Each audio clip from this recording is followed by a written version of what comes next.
Welcome back to the Popperian Podcast. I'm your host, as always, Jed Lea-Henry. And I was looking today, and I've done over 100, almost 120 podcasts, and some are more important than others, but I don't think today's topic is even touched by any of the other podcasts. This is by far, I think personally, the most important topic that I think I've ever touched on, and one of those topics I think needs to be spoken about an awful lot more. And to talk about it today, we have Richard Landers, retired professor of history at Boston University, now retired to Jerusalem. Richard, thanks for joining me on the podcast. Thanks for having me. So let's jump straight into the beginning here and plant a flagpole to see where we're going, and then we can build this pattern up a little bit. What is the Deutsch pattern, or Deutsch's pattern? Yeah. Well, I'm the one who calls it Deutsch's pattern. He calls it the pattern. And it's something that he ran across while he was writing a book on sort of patterns of irrational thinking. And one of them had to do with Jews. And what he noticed was that there's really no other group about whom people say nasty things in which the claims are so irrational. Obviously one of the most prominent claims and one of the most persistent claims is this idea of the blood libel. So here you have these Jews who, turn themselves inside out not to have a drop of blood in the meat that they eat, and yet they're supposed to be engaged in killing Christian children in order to have their blood, in order to bake matzahs for their Passover holiday. And a variety of other such loopy ideas. And he developed, and, I'm not a physicist, so this is speculation on my part, but he developed, to make an analogy, a kind of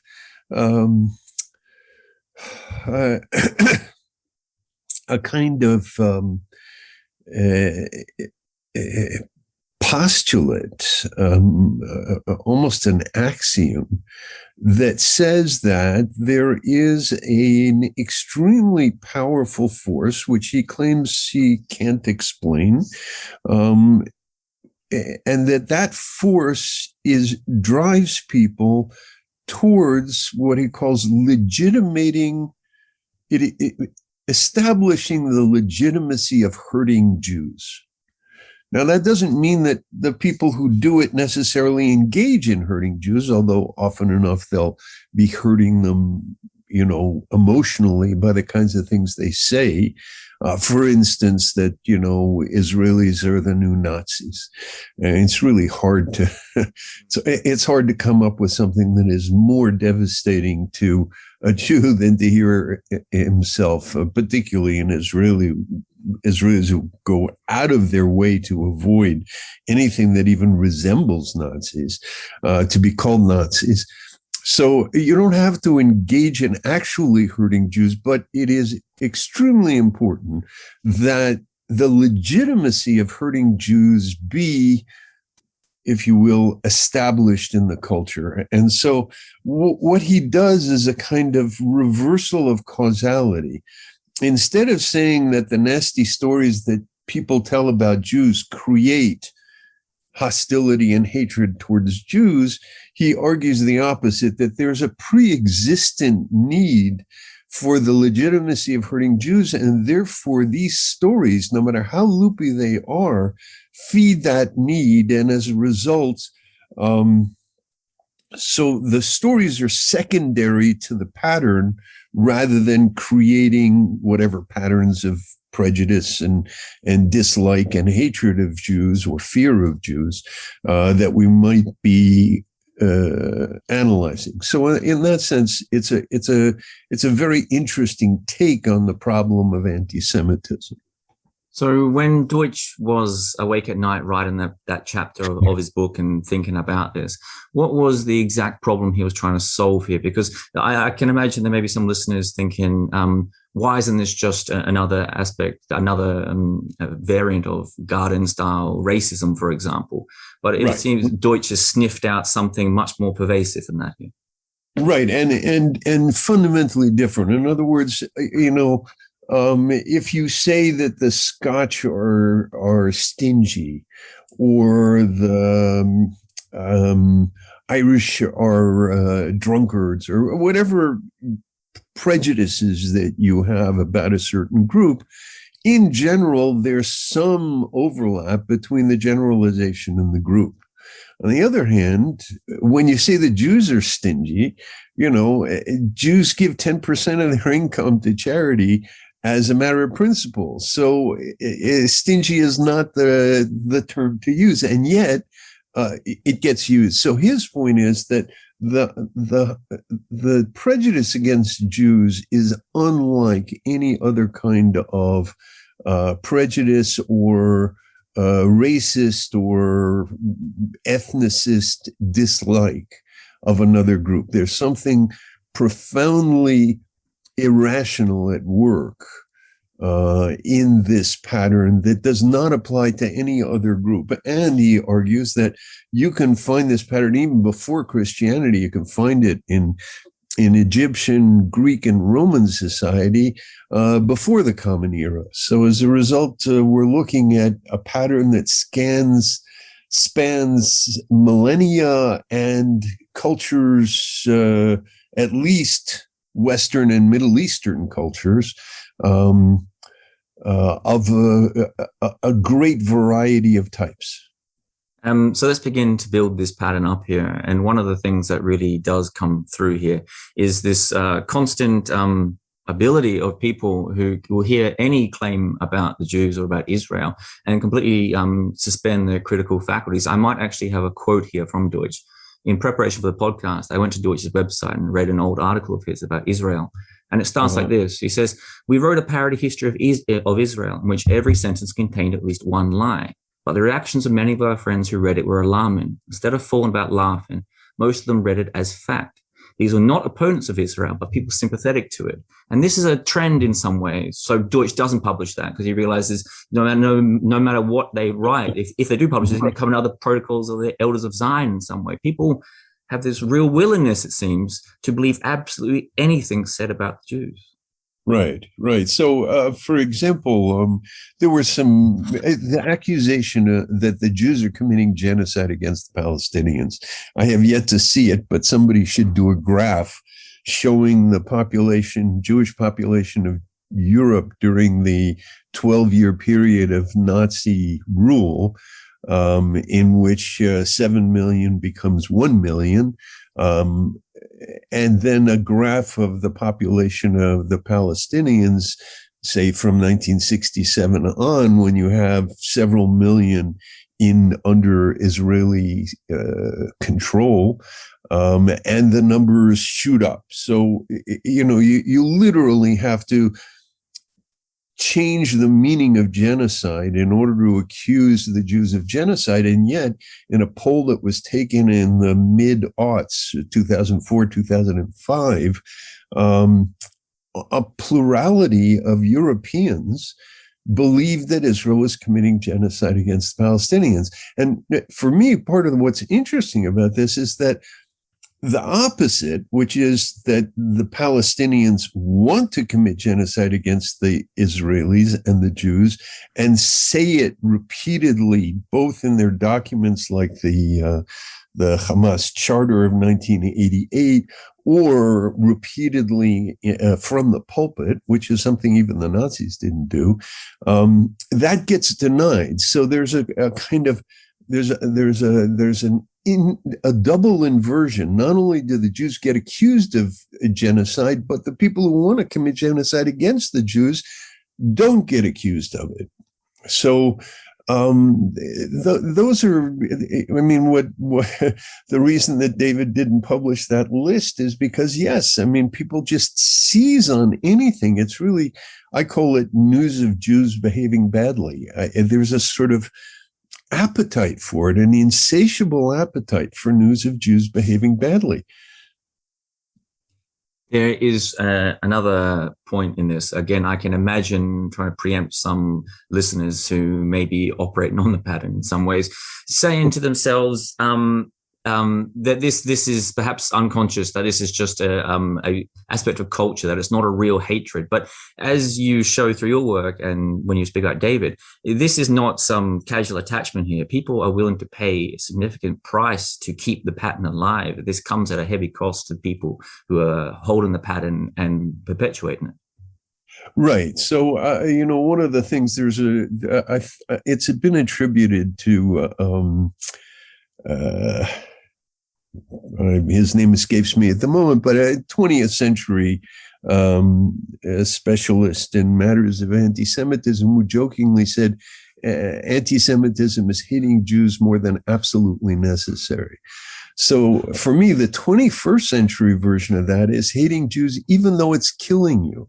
Because in fact, what we have now is the receptivity to let's say the pattern, and therefore the receptivity to news of Jews behaving badly is systematically being exploited by what I call the caliphators. That is the Muslims who believe that this generation will see a global caliphate installed in which the entire world becomes Dar al-Islam.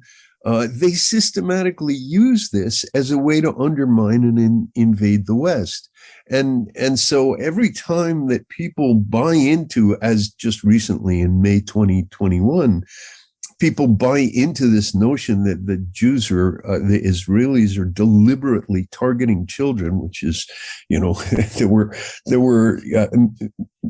the Times ran a big front page with pictures of the kids and so on and so forth. And, and again, the lethal accusation is, okay, you killed 67 kids. Well, wait a minute. 3 of them were actually in Hamas, and at least 9 were killed by Hamas fire that fell back into Gaza. And the response is then, okay, so you killed 50. But whatever it is, the accusation sticks. And it's a bizarre phenomenon that is really difficult to fathom why people are so eager to hear this news.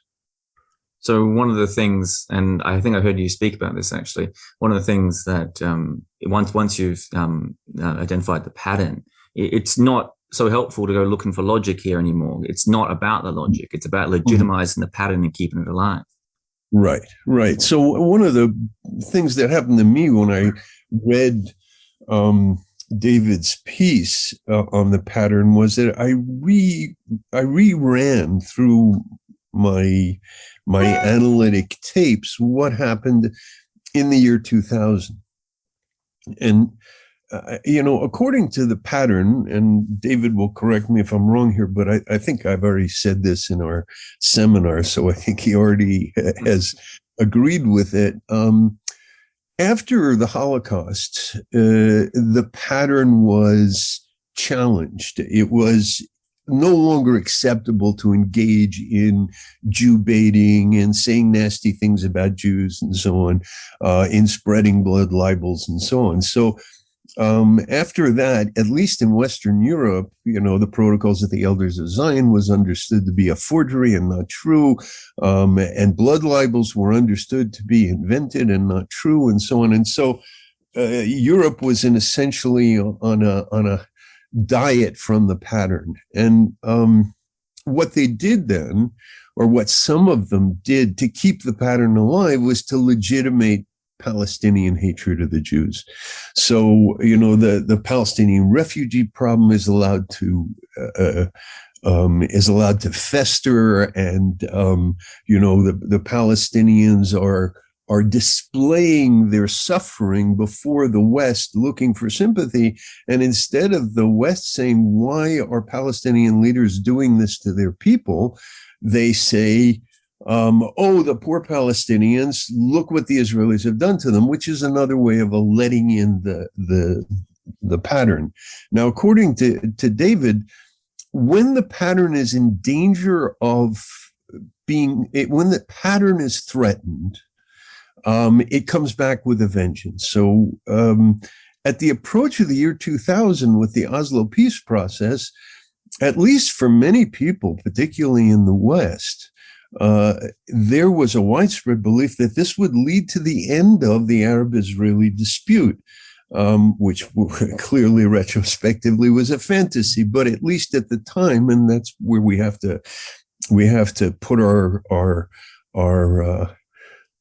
spectacles on to look forward from, say, the late 1990s. If there were peace, that would remove the last mainstay of the pattern for Europeans, this sort of proxy hatred of Jews that the Palestinians were carrying. And so as a result, according to David, and this certainly seems to be borne out by the evidence, you could expect a sort of explosion of narratives that would reassert the pattern. And that's what happened with what I call the lethal journalism of the journalists who are here. Some of them may be, major players in the pattern, but others are just intimidated by the Palestinians and afraid to report what's really going on. But the fact is that we were sort of force-fed a wave of lethal journalism about Israel, in which the journalists were literally laundering Palestinian war propaganda as news for the West. The one that I focus on is the story of Muhammad Al-Dura, this 12-year-old boy who was allegedly shot in cold blood in his father's lap by the Israeli troops in September of 2000. The other major one was the reports of the Jenin massacre, which made it sound like the Israelis were behaving just like the Nazis and rounding up people in front of ditches and shooting them dead in the back of the head and so on. And all of these were widely accepted, even by people, even by Jews. Andrea Koppel, the daughter of Ted Koppel, came here as a CNN reporter, and before even getting out near Jenin, or just in Tel Aviv, she had already heard from her journalist friends that there had been a massacre, and she is already pontificating about how this may be the end of Israel. It's lost the moral high ground, et cetera, et cetera. So even people who are trained to be doubtful, particularly in a war zone, just fall right into it. So that made me think that maybe, David had something, an insight here, because I couldn't understand the force with which it hit. In other words, okay, so you get a couple of stories and you get a little this, a little that, but no, it was literally like a tsunami of Israel hatred, which immediately spilled over into Jew hatred. And then you have these Azad Jews like Tony Judt who complain bitterly that, I didn't do anything, as if Israel did what they're accused of, but I didn't do anything. Why are you going after me? So, it's really quite an extraordinary pattern of behavior, and his pattern explains the pattern of behavior at the turn of this last century, or as we medievalists call it, the new millennium. And we will come back to those two moments because I think they're very important events in this. But you did touch on something else that I came across in an article of yours reading throughout the week. The article was about demopaths, and I think it's called the Demopaths Lexicon. And this idea that language is being used in this arena as a tool of war, and people don't seem to understand it. And one of the important analogies that you used here was, examples that you used here was that of people often on the Palestinian side would say we are under occupation, and people in the Western media would take this as a 1967 occupation. Of course, when you ask the Palestinians, they say 1948 or earlier, meaning the state of Israel has to be destroyed. Right. And so what you have, and I think this is one of the ways that journalists can allow themselves to participate in the pattern without acknowledging it, is that, first of all, they only quote what Palestinians say in English. So, there are two sites, major sites, Memory and Palestinian Media Watch, which systematically translate not just the bad stuff. They also have sections on reformist thought and so on, but they translate what the Palestinians are saying in Arabic to their own people, what Palestinian leaders are saying. And it is ferocious. And it's absolutely clear that for them, occupation means any autonomous Jewish existence in the Middle East is considered occupation. And yet the journalists systematically ignore this and use this language in their own minds to say, oh yes, here I am, and I'm helping the poor Palestinians get their small state on the West Bank and the Gaza Strip. And it's really, the whole list of things like this, occupation, settlements. I mean, for the Palestinian leaders, Tel Aviv is a settlement. And so you have this remarkable situation, which was described by Mati Friedman in an article in, I think, 2015, where he calls it the cult of the occupation. And now I'm saying that people's minds are being colonized by this cult of the occupation, in which the Israeli occupation is somehow it's symbolic of evil in a way that no other occupation is. So, the Chinese right now are occupying the areas, well, they're occupying Tibet, but they're also occupying the areas in China that had in which there's a majority Uyghur population, and they're treating them with unbelievable viciousness. But that doesn't really quite make it into the mindset of people for whom an Israeli occupation is a symbol of cosmic evil like no other. Let's linger on this point about language as a term of war, because again, in preparation for the podcast, I went back and listened to some of the debates that happened a few years ago, and I suppose still happen today inside the British Labour Party about anti-Semitism. And they had this row, for people that are not familiar, there's this expose found that the party had this deep culture of anti-Semitism. But I kept hearing people trying to defend the British Labour Party in terms of, I'm not an anti-Semite, I'm an anti-Zionist, or I'm not an anti-Semite, I'm anti-Israel. And this is almost like a transferable language. And I think Stalin did something similar when he purged the Jews, and he said, I'm anti-cosmopolitan. And it seems like they're following the same trend here. Right. No, Stalin accused them of being rootless cosmopolitans. Stalin might have accused them of being cosmopolitan. By the way, I'm reading a very good book by Emmanuel Navon right now called, I think it's A History of Jewish Diplomacy, of Israeli diplomacy. And when you read what the Soviet Union is saying about Israel in the 1950s, that it's an imperialist colonial state and so on. And I remember when I first read that stuff, I thought, how ludicrous. And yet today, that is the orthodoxy in most universities in the United States and Europe. So to get back to this issue of the vocabulary and the anti-Semitism, I'm not anti-Semitic, I'm anti-Zionist and so on. One of the characteristics of the pattern is that it adjusts to conditions. And in conditions where it is not legitimate to be a Jew hater, you have to develop a mutation that allows you to be a Jew hater.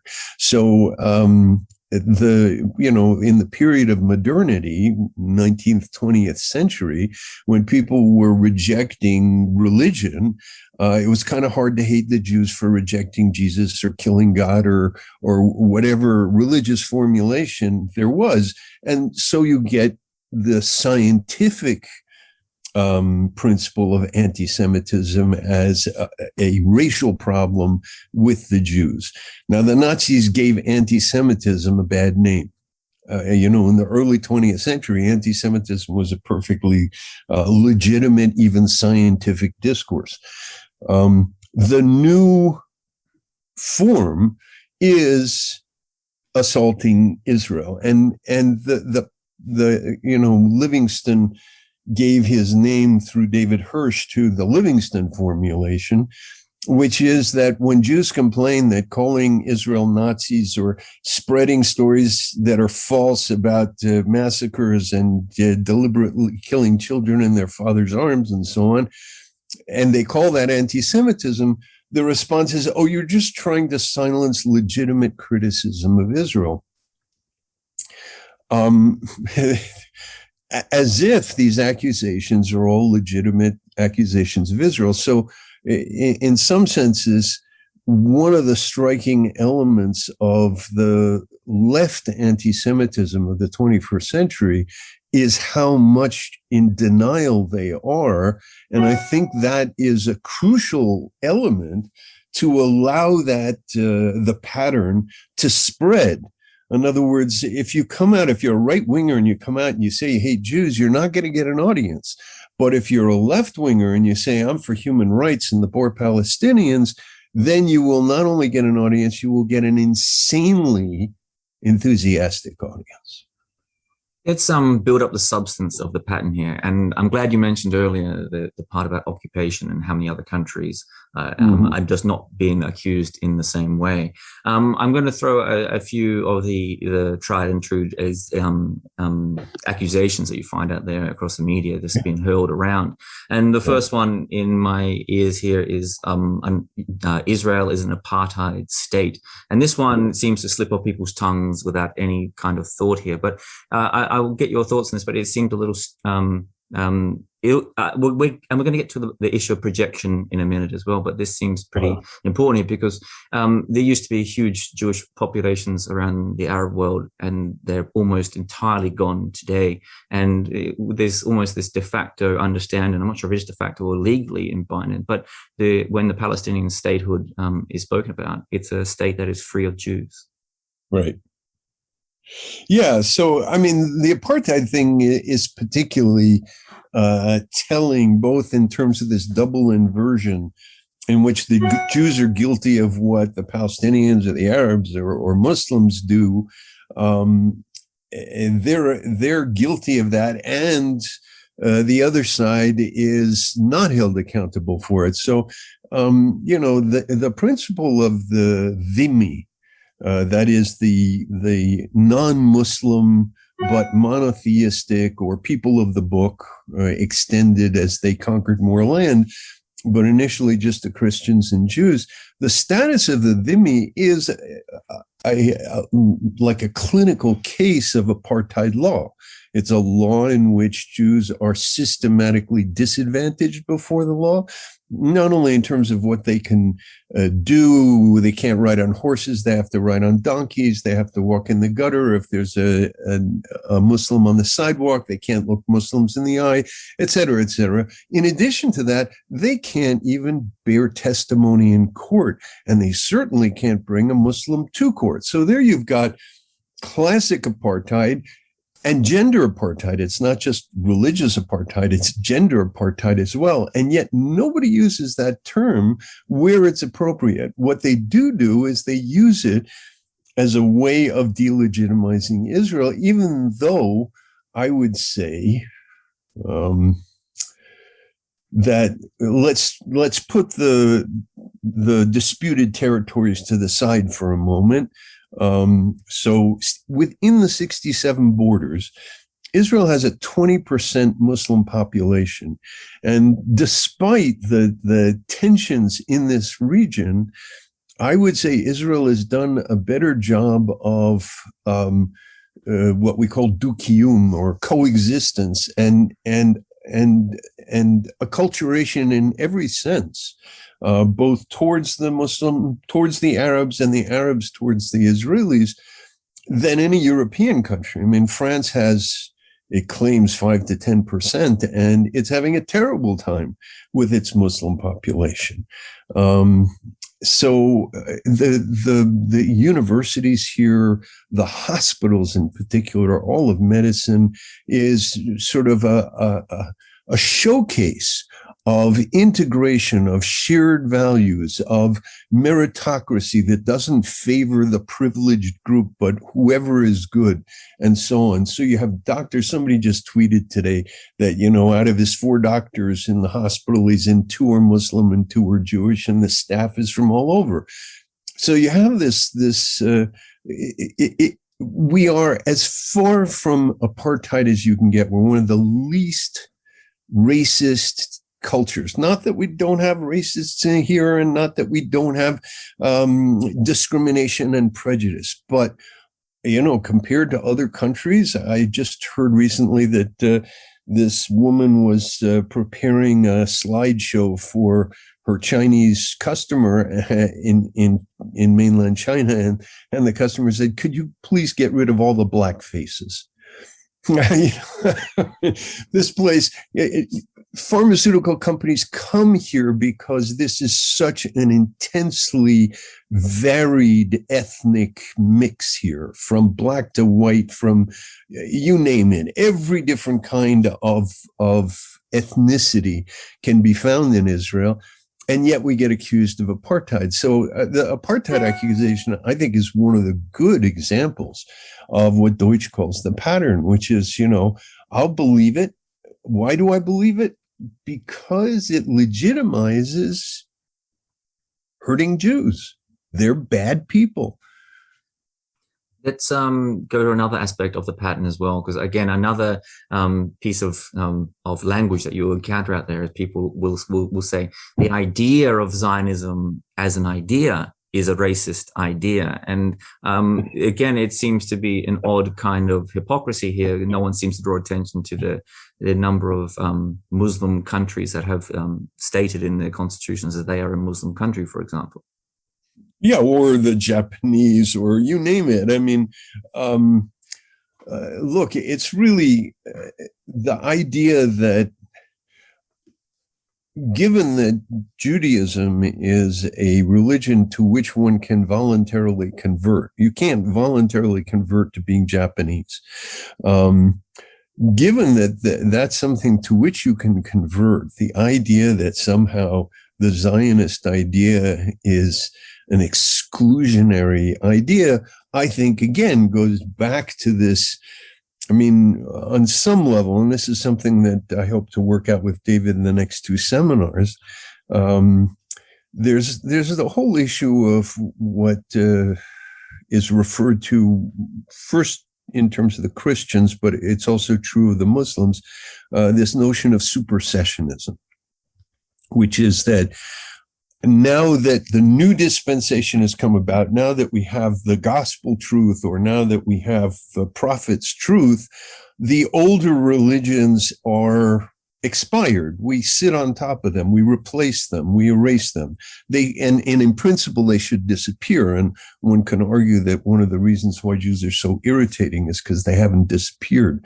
But this notion of supersessionism, this notion that somehow we have replaced the Jews as God's favorite, has, I think, permeates so much of the negative thinking about Jews. Now, again, what was your question? Because I think I got distracted with the supersessionist discussion. About the idea of Zionism being a racist idea in itself. So the idea of Zionism is essentially a national liberation movement for Jews. And if any people deserve a place to call their own from which they can defend themselves, I think it'd be hard to find any people in history who have endured more at the hands of Muslims, Christians, post-Christians like the Nazis, and now our I think progressives have their own supersessionist beliefs. But the idea that we especially shouldn't be allowed to have a country of our own is sometimes it disguises itself as this sort of cosmopolitan, well, nobody should have a country, but let's start with the one that's the most threatened. But I think it goes back to this notion of supersessionism, and certainly for the Catholic Church, the papacy didn't recognize Israel for a long time. And it didn't because on one level, their supersessionist ideology, which was that the proof of Christianity is that, this is Augustine's notion of the suffering witness, that Jewish suffering and lack of sovereignty is proof that God is punishing them for having killed his son, made it very hard for them to acknowledge it. And I think that in many ways, there's a supersessionist element behind it. And I think the other element behind anti-Zionism as sort of, this is white Jewish supremacy or whatever. The other part of that argument, I think, is a fear of what free Jews can do. In some senses, I think they're haunted by the fear that's embedded in the protocols of the elders of Zion, where literally the people who want to conquer the world, like the Nazis and later the jihadis, project onto the Jews the desire and the plan to take over the world and conquer it. And this gets back to the pattern in an interesting way, because, as David points out, no other group, nobody's accusing any other group. In fact, they're not even accusing groups that are guilty of it, of wanting to secretly take over the world. Only the Jews get accused of this. So, what fear lurks here behind the notion that, and maybe this gets at the pattern, if it isn't legitimate to harm Jews, how will you control them? There's a phrase you used just a little bit before. You said borders, or I believe a state from which Jews can defend themselves. And I've heard you speak about this, that the very state, if we're going to take the idea of Zionism, State of Israel, as a defense against the pattern, as we should, then you mentioned this, and this is really important here, that the idea of a sovereign state of Israel, a place from which Jews can defend themselves, is the biggest threat to the pattern that you could ever possibly encounter in this way, because it's suddenly Jews have a place in which the pattern, and the legitimate harming of Jews, is unacceptable, and a place from which they can defend themselves. So it's interesting you should talk about that, because that's going to be one of the subjects of tomorrow's seminar. As David points out, even Jews are subject to the pattern. And,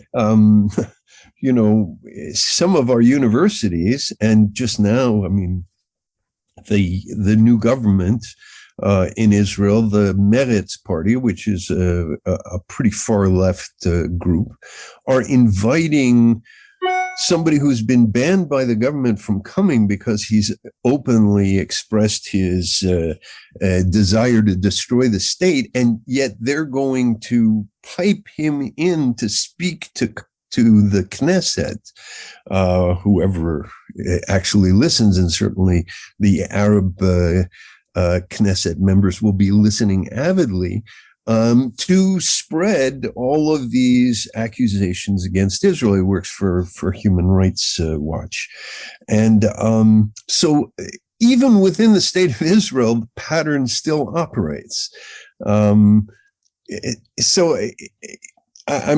agree with you. And by and large, that's how it's worked so far.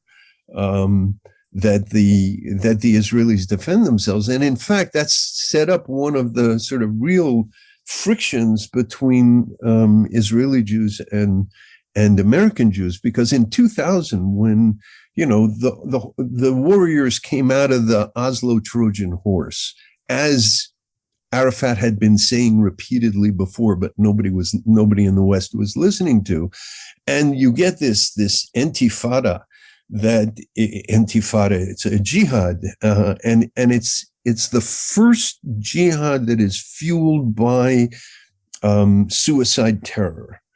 And you get that coming out, and the reaction in Israel was, holy mackerel, all those people that we didn't want to hear, who were telling us that Oslo was land for war, not land for peace, were right. And so Sharon gets elected, and basically the left has been in the voting booths, waning very strongly over the course of these last 20 years. In America, in the West, there was the opposite reaction, which was to blame Israel for the failure. If only they had given more, then there would have been peace, and so on. And as a result, the American Jews feel that the Israeli Jews have gone right wing. Now, if observing, accepting, and responding in a defensive way to a hostile reality is right wing, then I guess they went right wing. But if fantasizing that the monster is just a teddy bear in your closet, and if you hug him, he'll be fine, and anybody who upsets him is the blue meanie, that's not liberal, that's loopy. But that's what's happened in America, and I assume in many other places. I hope you're enjoying the podcast so far, and I apologize for this brief interruption, but I will take this moment to briefly send out a plug for the podcast itself. The Popperian Podcast is something that I've been planning for quite a while, and it's something that I want to keep running month to month. But to do so, it's going to need your help. If you're willing or able or interested, please go to the links below the podcast and support us however you can.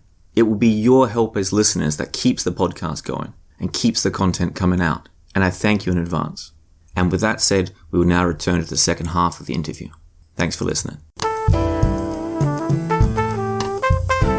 So that is also a really important point there, that the pattern has this enormous reach. It gets into, it affects Jews as well.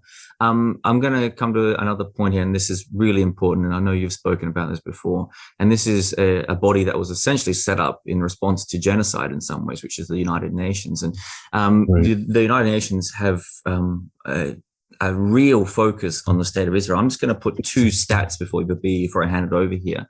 From 2006 to 2016, the United Nations Human Rights Council passed 68 condemning resolutions against Israel and only 67 against the rest of the world. And think of the countries in that period, this was during the Arab Spring, where there was human rights violations all across the world. That's only 67.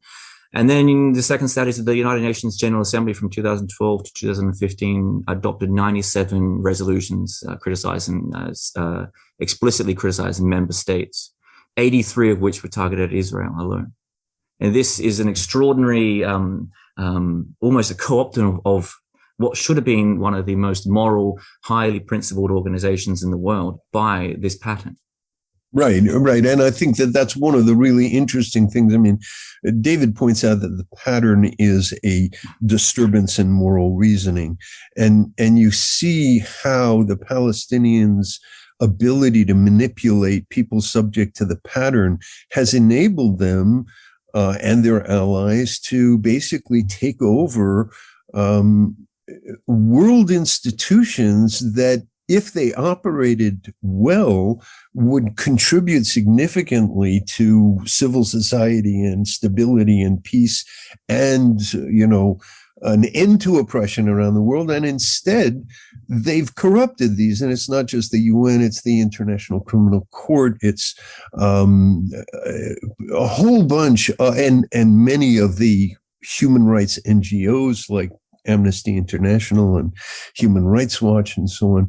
So what you end up having is a body that was created on the principles of fairness, on the principles of a desire for mutual understanding, and that instead have literally been taken over by people who are using it to advance an eliminationist war. Similarly, on a similar topic, there's this odd alliance that has happened around the world, where the progressive left, the organization and NGOs and political parties and movements where you would expect the defense of human rights and the protection of civilians being targeted in this way has almost entirely been co-opted by the pattern and sees Israel as a perpetual enemy of some sort. Right. So I actually coined a term with the help of a friend after 2000. I read an article that Muhammad Atta, the mastermind or the lead executor of 9/11, had previously gone to the Department of Agriculture and asked for a $500,000 loan to rig an airplane with outsized tanks. And in fact, what he wanted to do was fill them with poison gas and fly over a city. And he was refused because he wasn't an American citizen, to which he responded, "You're a racist." And I thought, here's a guy who, fits every description of racist you can think of. And yet he's accusing other people of being a racist. So I developed this term demopath.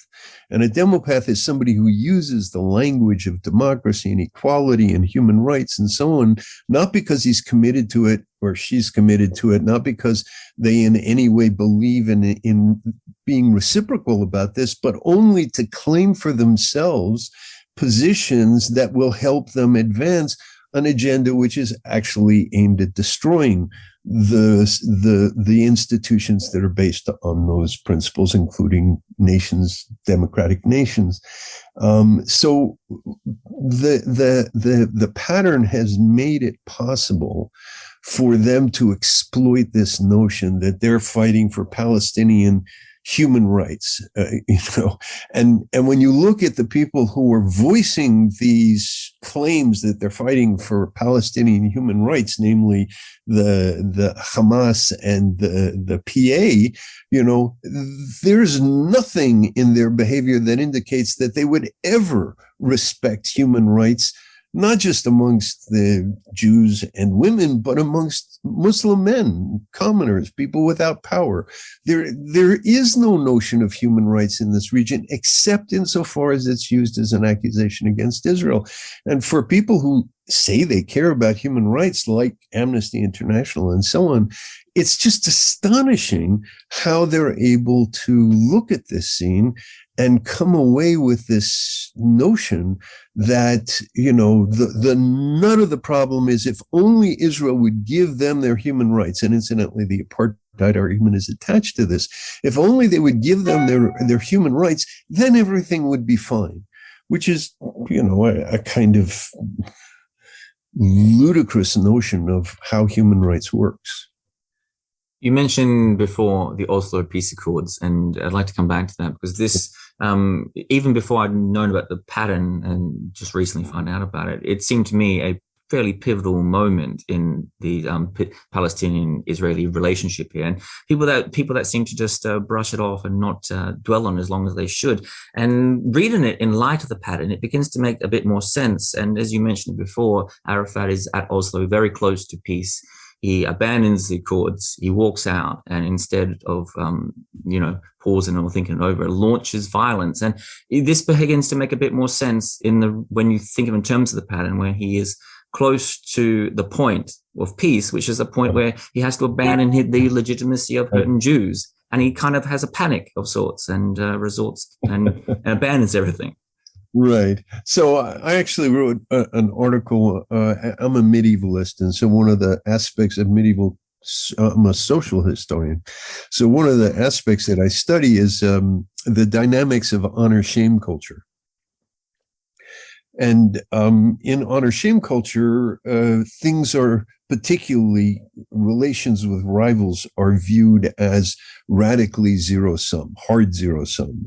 And not only does one person win, one person lose, but you cannot win unless your opponent loses. And that's the mindset that Arafat has. Whereas the West, it's, getting to yes, positive sum relations, land for peace. Whereas for him, it's just land for war. The way I'd restate what you said is that when Arafat was at Camp David, it's not that he was close to making peace. I don't think he was ever any way close to making peace. I don't think there was a chance in a million. And when the pro-Oslo people, give me this sort of, we were so close, I think that's just, they believed they were so close. But he, in fact, had been planning this from the start. So in that sense, I'm not sure it fits the pattern, although I do think there's a relationship between honor-shame cultures and the pattern. But I do think that in some senses, if we want to speak of it in terms of the pattern, Arafat understood that he was carrying the expectations of his people, and that went well beyond the Palestinians, which is why people who describe, I automatically know I'm dealing with somebody who doesn't get it when they describe this as the Israeli-Palestinian conflict. It's really a conflict between autonomous Jews and triumphalist Muslims. And unfortunately, there are a lot of them in this region. And as a result, I think he understood, we thought, that his peer group that he would take his cues from would be the big boys, Bill Clinton, all these Europeans who are paying him attention and giving him what they think he wants, the symbols of sovereignty and stuff. But in fact, his primary peer group, the one that he loses honor in front of, demands the pattern.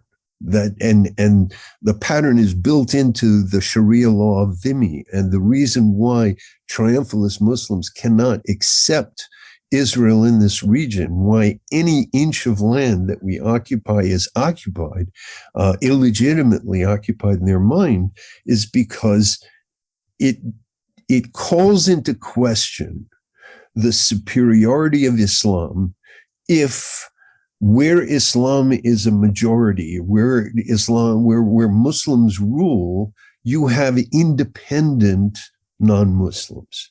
That's the blasphemy. And that's what can't be accepted. And that's what the West has to work on with the Muslims of the world. Because to be honest, if they can't get on with us, they're certainly not going to get on with the rest of the world. And they're not. There's another point in this that I was thinking about as well. Let me just clarify, lest somebody misunderstand me. By they, I mean triumphalist Muslims. I don't mean Muslims. There's another point in this that I think is quite an interesting one, and we'll think about Arafat perhaps and people in similar situations. That if the pattern would also indicate that anyone who comes as a threat to the pattern would find themselves in legitimate target of violence, as well as the pattern is this self-sustaining thing. I'm thinking back perhaps to the murder of King Al-Dura of Jordan and President Sadat of Egypt, people whose crimes were effectively seeking peace with Israel in some ways. Yeah, no, I think you're absolutely right. I mean, I think that well, I mean,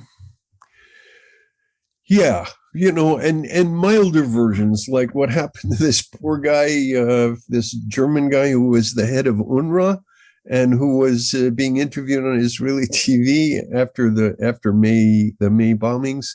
And he said, the Israelis were really quite accurate in their bombing. And he lost his job because he had, on one level, he had violated the narrative, which is the Israelis are indiscriminate killers. But on another level, he had undermined the pattern by depicting the Jews in a light where, they had behaved legitimately, and therefore it wasn't legitimate to dislike or to disapprove or to them or to approve of violence against them. There's a moment that you mentioned earlier that we must come back to, because it really is important, and it's not something that I'd paid much attention to.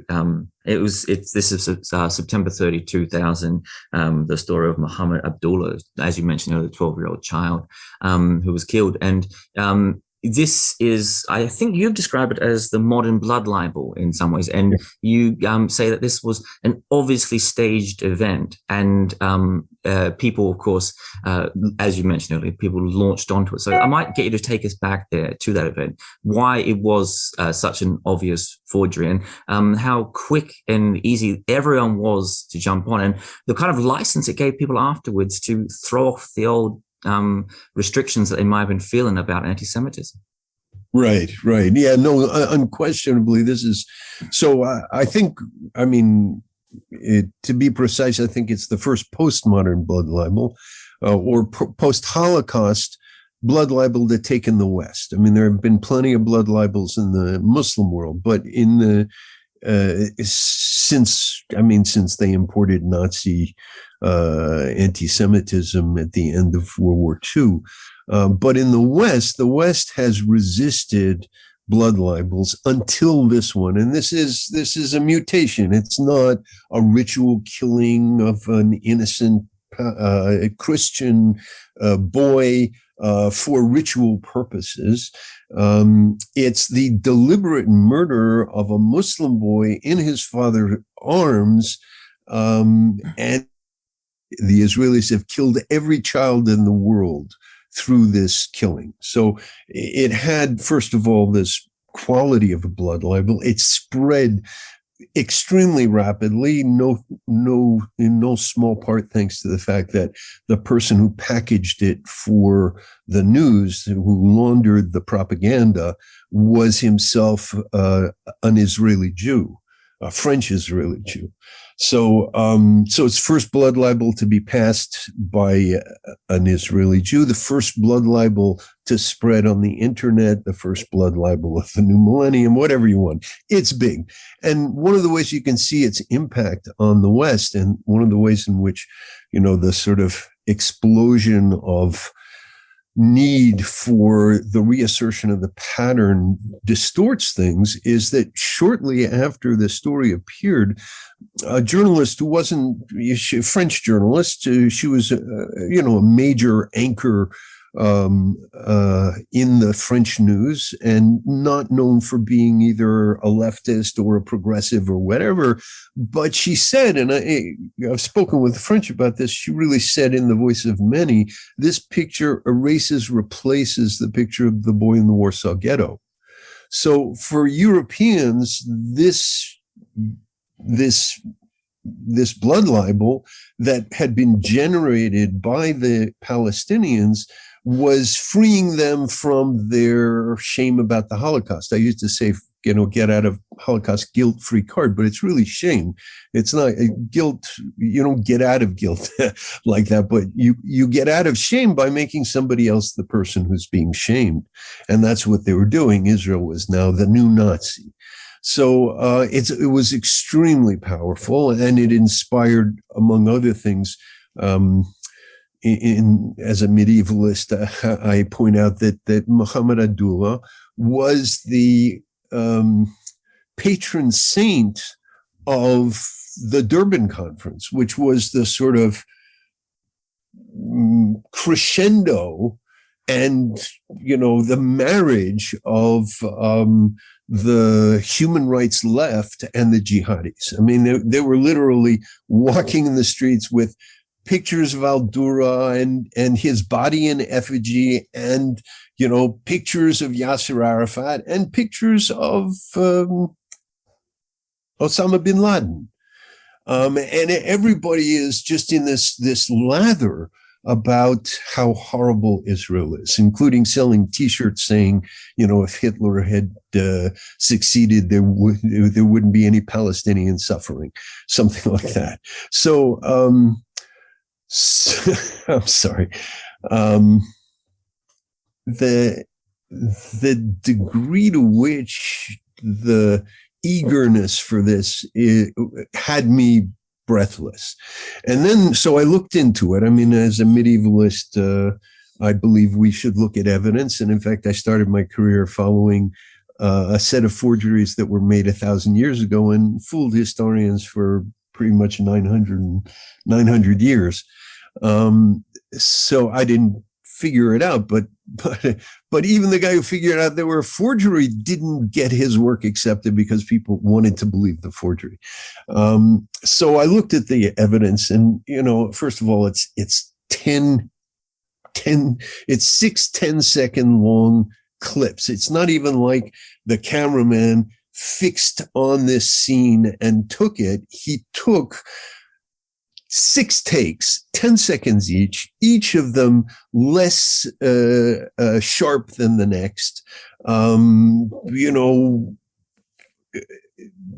incoherent. The boy is sitting in one scene and then he's lying down in another. And the only way that he could have gotten from the position where he was kneeling to the position where he was lying and have his stomach in the same place next to his father was if he got up and changed his position and so on. And in the last scene, which Charles Al-Dura cut, he actually, he's supposed to have been hit in the stomach. There's no real evidence of blood. He's supposed to have been hit in the stomach, but instead of clutching his stomach, he has his hands over his eyes and he lifts up his elbow and looks out at the cameraman, and then slowly puts his arm down.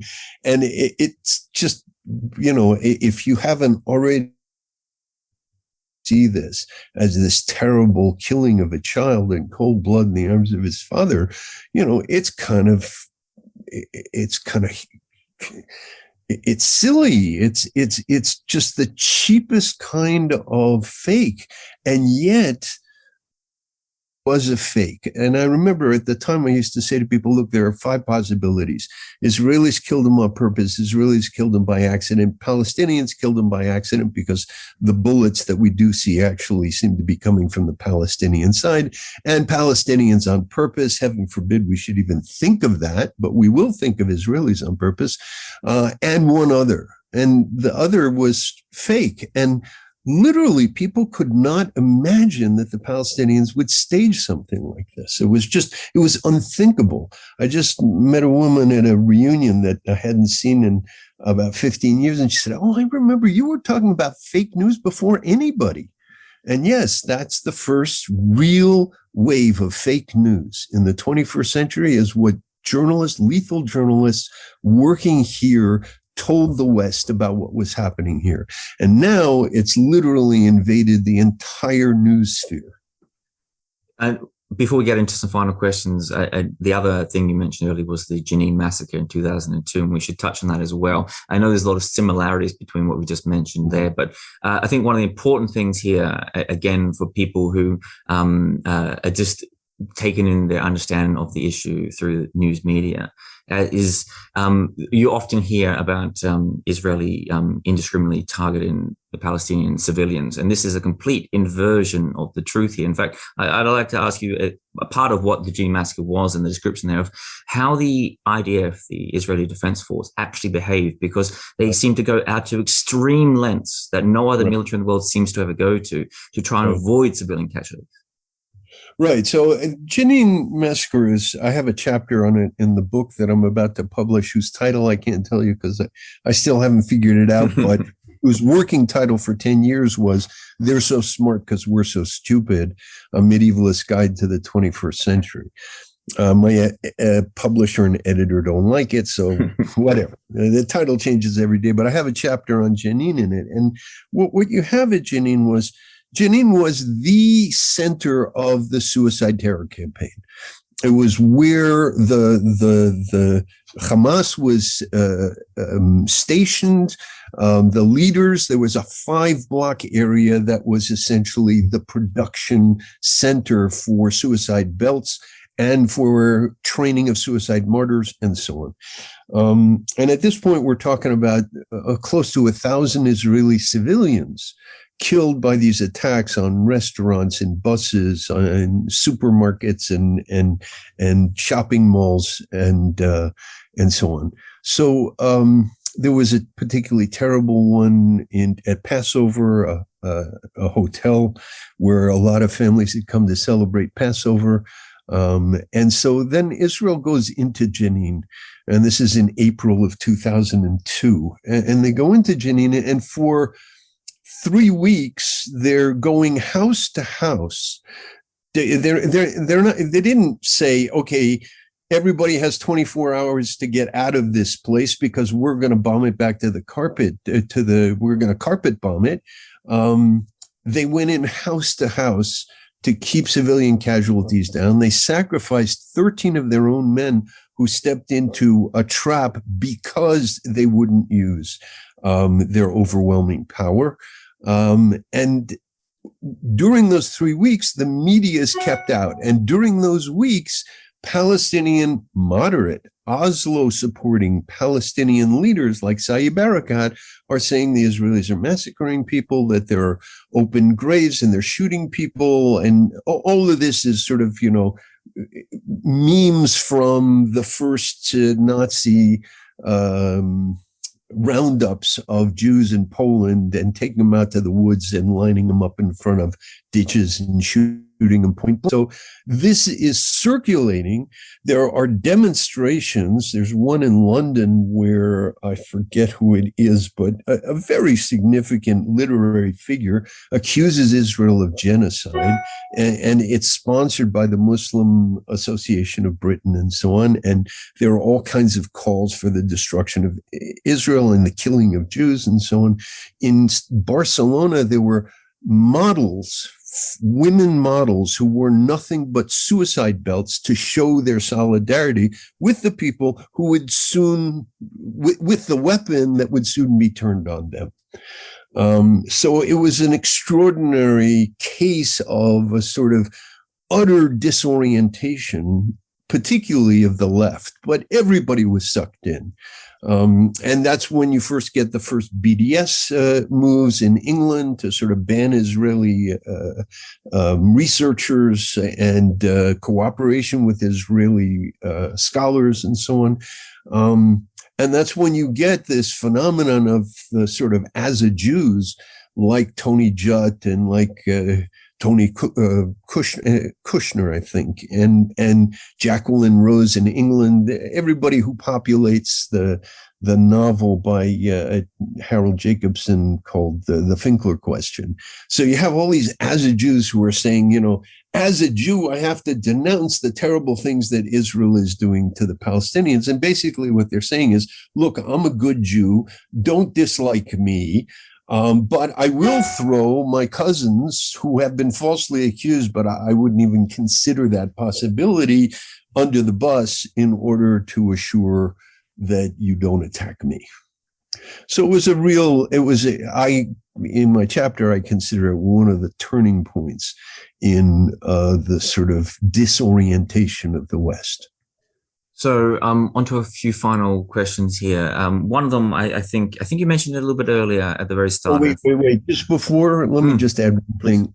At the end, the UN conducted an investigation and found that there were somewhere between 52 and 56 people killed, Palestinians killed at Jenin, 40 of whom were combatants. So we're talking about a combatant to civilian casualty ratio of 3 to 1. It's normally 1 to 3 in urban warfare. Of 3 to 1, the Israelis performed at a level that no army in the history of mankind, not even a modern army, has ever been able to achieve in urban warfare. And yet they were accused of this inversion of reality by so many journalists like the Guardian, who had 5 people in here reporting on this, who refused to retract their coverage. And just recently, the Guardian did a piece going over the last 150 years of mistakes they made, and Jenin was not amongst them. Let's drill into a couple of things that we touched on earlier briefly here. And I think I'm trying to preempt some people who are perhaps still not convinced here, thinking to themselves, well, listen to all of this and being partially convinced and saying, well, the Jews are just a scapegoat of sorts for things. But right. That's not what the pattern is about in some ways. It's not what it says, because importantly, there has never been a long-term substitute for the Jews in this regard as a legitimate harm of violence. Right. So this is an interesting one, and this is something that I'm going to have to, thrash out with David in the seminar if we can. But I do think there's a very strong element of scapegoating involved. In fact, there was Irshad Manji, Canadian Muslim woman, once said anti-Zionism is a weapon of mass distraction. It's the way in which authoritarian and oppressive elites in the Muslim world oppress their own people and then feed them hatred of Israel as a sort of as a scapegoat nourishment. So I do think that scapegoating plays a very important role here. But as David points out, scapegoating can't explain the pattern, because you would find a similar forms of scapegoating in other cases. And here we may get at something that has something to do with why the Jews are the subject of the pattern and nobody else. And that is, no, I don't know. I was going to say Jews can't or won't, at least until after the Holocaust, fight back. So, Jew baiting is a really easy thing to engage in, because, diaspora Jews before the Holocaust, diaspora Jews just bit their tongues. They didn't fight back. And you saw it in 2004 when there was this terribly anti-Semitic cartoon about Arik Sharon eating a baby. Based on Goya, and it won a prize, and everybody, and somebody said to the head of the political cartoon society, why aren't there any pictures of Yasser Arafat eating babies? And he said, because Jews don't do fatwas. So that element of aggressing Jews because they're not going to fly off the handle, I think has a role in choosing them as scapegoats. But I think there are other reasons as well. In some cases, the opposite reason that the scapegoat's using. In other words, the scapegoat is saying the Jews, to the commoners whom he's oppressing, the Jews are responsible for your being oppressed. Whereas in fact, it's the relationship with the Jews that's creating the relationships, like the urban communes in Europe, which is my period, are creating the social conditions in which the oppressors are losing some of their power. So I think that also may be involved in the choice of Jews as scapegoats. But it's a unique phenomenon how consistently the Jews are chosen as scapegoats. As a last couple of questions, I want to talk about the reach of the pattern here, because this goes beyond just the hatred and the harm directed at Jews as well. And I believe it was you, I read it somewhere, you wrote, or believe, or maybe that you've spoken about, you said that the pattern goes some way to explaining why in the early 2000s, for example, the world was incredibly slow to wake up to the threats of global jihad and global caliphate movements. Right.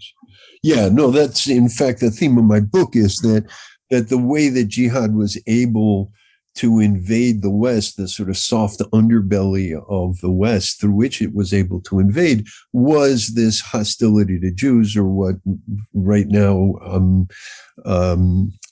hypothetically calling the pattern, that because of that pattern, because of that enormous receptivity to aggression against Jews being legitimate, jihadis were able to operate in ways that they would soon and will and have been turning on other infidels, but initially mostly on Jews, and they were allowed to operate in full, well, not full view because it was denied by the media, but openly they were able to operate in the West and get away with it because they targeted Jews primarily at the beginning.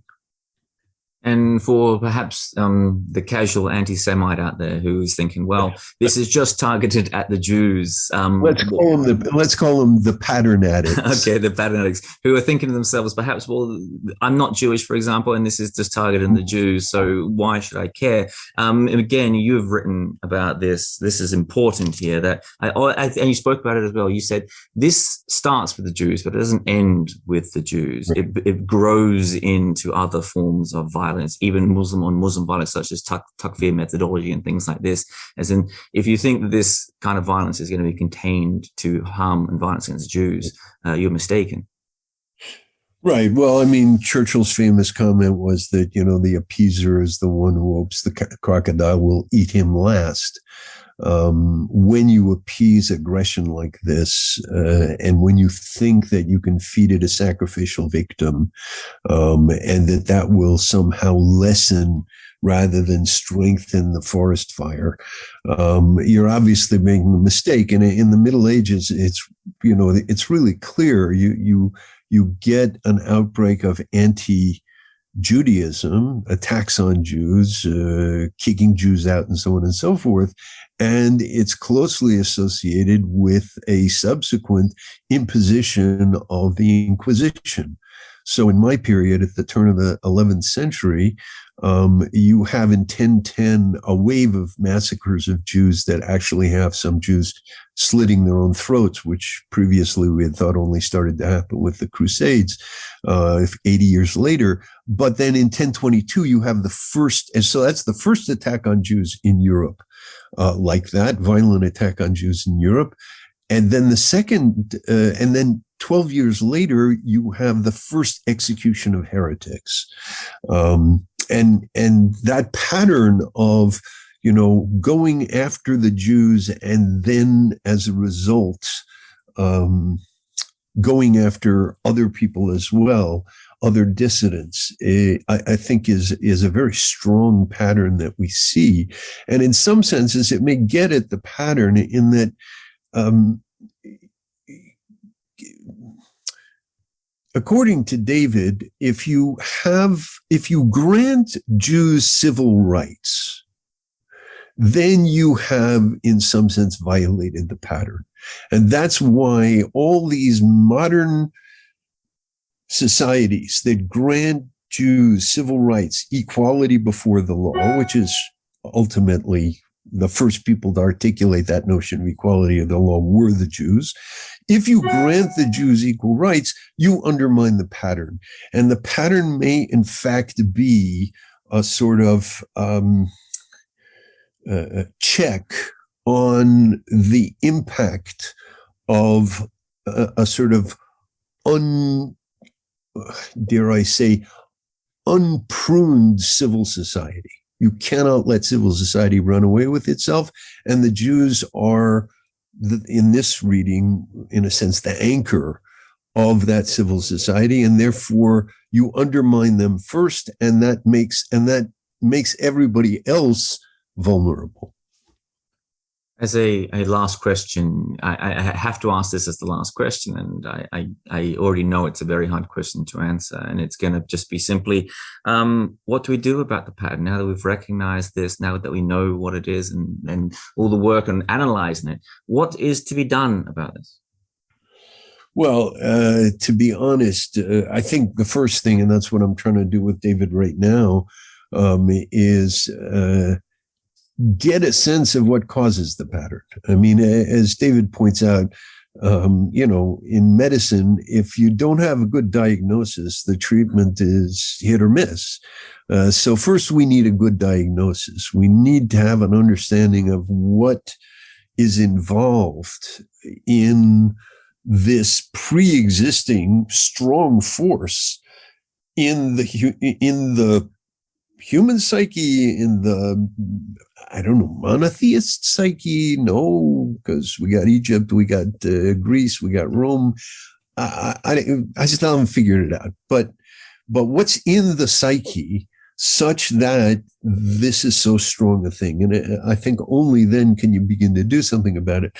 The other angle that I take, and I've been trying to do this without too much success, as my last my last blog post admits, is to point out that how dangerous this is. In other words, for the longest time, or for a long time, too long a time, I thought, okay, so people are saying to themselves, what the hell, the Jews are a pain in the butt anyway.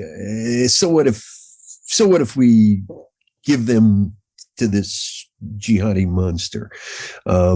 If it'll bring us peace for a while, why not?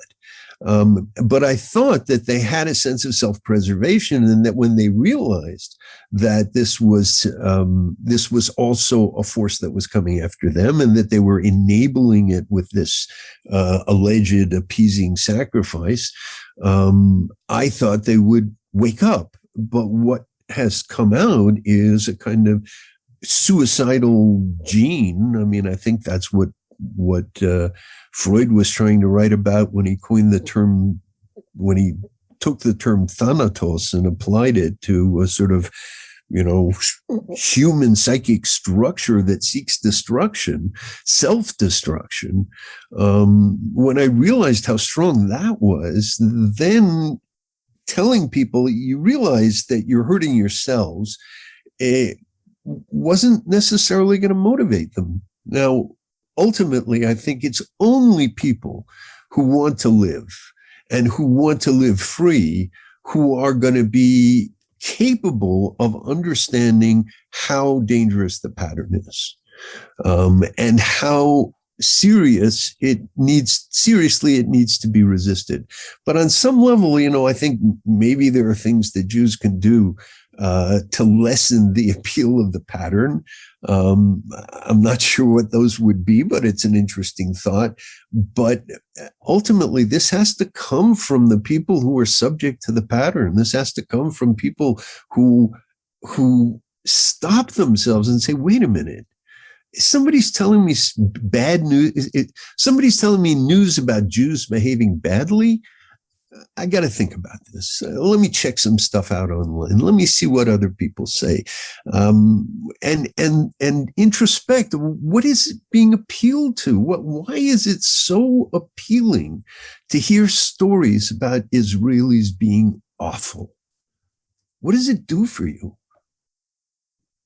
That is a note to leave the podcast on, an important note. And I was trying to have it all soak in, and it's I know it's one of those difficult questions to answer, but I've been thinking about myself ever since listening to your work and David's work on this. So with any luck, more people will listen to such things, listen to this podcast and read your work and try and create their own thoughts on how to destroy this pattern in some way.